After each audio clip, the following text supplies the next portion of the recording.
qual vai ser o melhor indie do ano?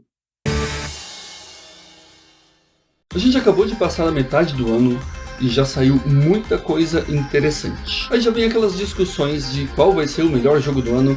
E eu acho que em 2025 a gente já tem um vencedor bem claro, que é o Clair Obscur Expedition 33. A menos que saia alguma outra coisa muito específica assim e roube a cena. Acho que o que chega mais perto seria Death Stranding 2. Tem gente que diz que Kingdom Come Deliverance 2 também poderia concorrer, assim como Donkey Kong Bonanza, que nem saiu ainda. Talvez quando esse vídeo for ao ar ele tenha acabado de sair, não sei. Mas todo mundo só fala de Clair Obscur e eu acho perfeitamente válido, mas eu não tô aqui para falar desses jogos, eu tô aqui para falar de jogos indie. Então, qual é o melhor indie do ano até então? Claro, né, que na cena indie tem muita coisa obscura que surge do nada e a gente nunca sabe o que vai acontecer nos próximos 6 meses, ou menos de 6 meses, porque já estamos na metade de julho. Mas tem muita coisa massa que já saiu e eu tô aqui para descobrir qual deles vai concorrer ao prêmio de melhor indie do ano. É triste porque em premiações como o The Game Awards a gente sabe que só um indie vai concorrer ao prêmio de jogo do ano. Eu chamo isso de pity indie, ou indie por pena, que eles dão um prêmio para um indie para dizer, olha só, tem um indie concorrendo ao jogo do ano, e é sempre um só. Eu acho muito raro um indie ganhar o prêmio de jogo do ano naquela premiação, ou mais de um indie concorrer, porque vai roubar a cena dos jogos AAA. Mas a premiação do The Game Awards é muito questionável e eu já falei o que eu penso dela em um vídeo passado, o link tá na descrição para quem quer assistir. A questão é que existem várias outras premiações de vários canais que são muito mais entendidos da cena indie e até premiações de canais e mídias focadas só em jogos indie. Mas independente se é para uma mídia dessas ou para um negócio mais mainstream, tipo um TGA, que vai ter um indie concorrendo ao jogo do ano e um indie concorrendo ao prêmio de melhor jogo indie, eu tô aqui para pensar em quais jogos merecem esse mérito até então. E a gente já tem um concorrente bem claro também, que é o Blueprints. Ele surgiu do nada no começo do ano e eu já vi vários podcasts e canais do YouTube dizendo que a gente já tem um concorrente ao GOTY no começo do ano com o Blueprints. Eu ainda não joguei, tô bem curioso para jogar e eu acho que eu tenho o dever de fazer isso, porque assim como Balatro e Celeste em outros anos, assim, quando um jogo indie é vastamente comentado como um dos possíveis melhores jogos do ano, eu acho que é minha obrigação conhecer ele e além disso ele é roguelite, então se encaixa em muitas coisas que eu gosto. O que talvez eu acho que eu não vá gostar tanto é da parte puzzle, mas isso eu só vou descobrir jogando. Agora, outro concorrente sensacional ao prêmio de melhor jogo do ano, melhor indie do ano, mas, né? É The Alters. Eu tô jogando agora e achando a coisa mais sensacional. Que jogo criativo, engajante, intrigante e que me fez sentir várias coisas que eu não imaginava que ia sentir, justamente porque você tem várias versões de si mesmo com pequenas alterações para você lidar.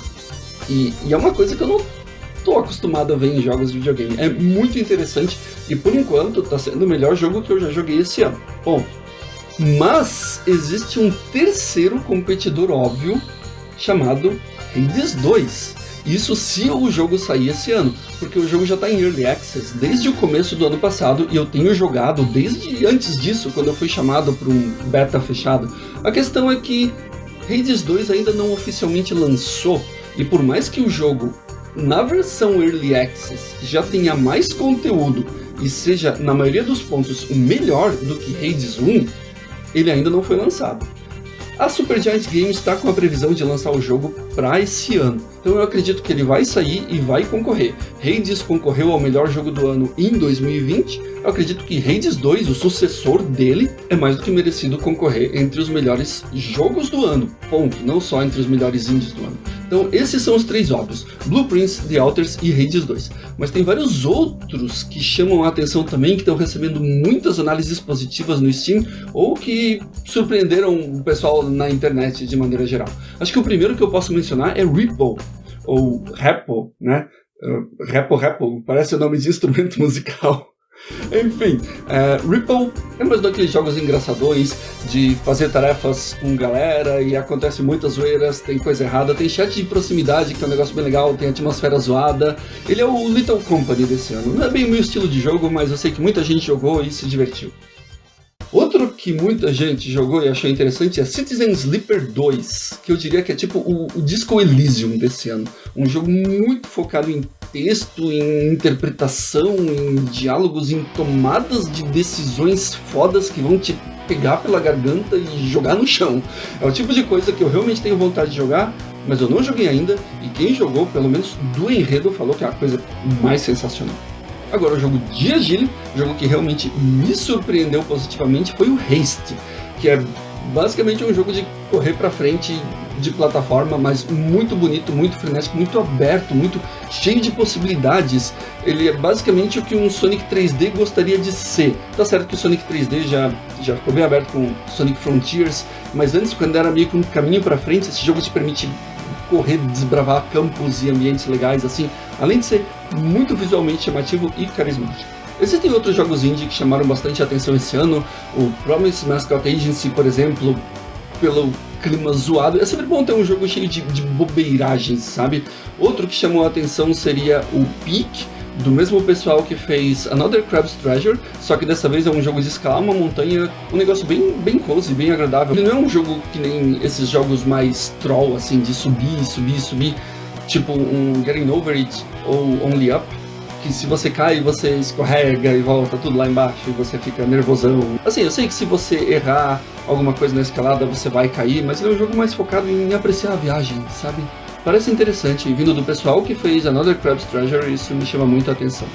Falando em outros desenvolvedores conhecidos, tem o Understop, que é da pessoa que criou The Stanley Parable e The Beginner's Guide, só que é uma vibe completamente diferente, é um negócio mais aconchegante, onde você cuida de uma casa de chá e resolve traumas do passado e tudo mais, mas é uma experiência completamente diferente da experiência daqueles jogos que eram focados em trazer coisas malucas e muito únicas. E outro que chama bastante a atenção também é Look Outside, jogo de terror psicológico com RPG cabreiríssimo, com uma temática muito interessante. Se você olhar para fora da janela, você vira um monstro, e por causa disso o mundo ficou completamente em desordem, porque as pessoas não sabiam disso, estavam olhando para fora da janela, estavam virando monstros. Aí você tem que sobreviver num edifício sem poder olhar para fora, se virando com o que tem, combatendo monstros. Parece uma vibe bem aqueles jogos de terror indie, muito específicos, um negócio até meio RPG Maker. Eu tô bem curioso.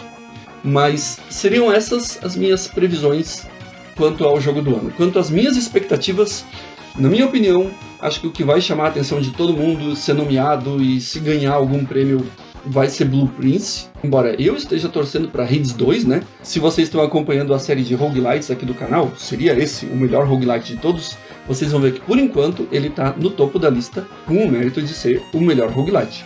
Até alguém derrubar ele. Vamos ver quanto tempo leva até alguém bater Hades. E como será que fica Hades 2 em comparação com Hades 1, ou nessa lista?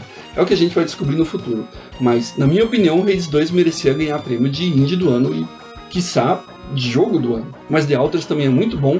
Eu não acho que ganhe prêmio de melhor indie, mas merece pelo menos muito reconhecimento e algum outro prêmio de alguma outra categoria, não sei. Essas são as minhas previsões, um pouco óbvias eu sei, mas bora torcer por elas. Blue Prince, The Outers e, principalmente, Hades 2.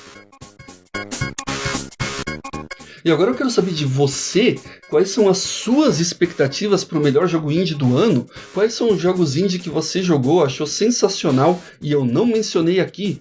Sei lá, Nights in Tight Spaces, por exemplo, é outro que poderia muito bem ser mencionado, chamou a atenção de geral e é uma jogabilidade única. Enfim, eu quero saber de vocês, quais são as suas indicações e as suas expectativas para o melhor indie de 2025. E como sempre, mais uma vez, muito obrigado por assistir ao vídeo, valeu!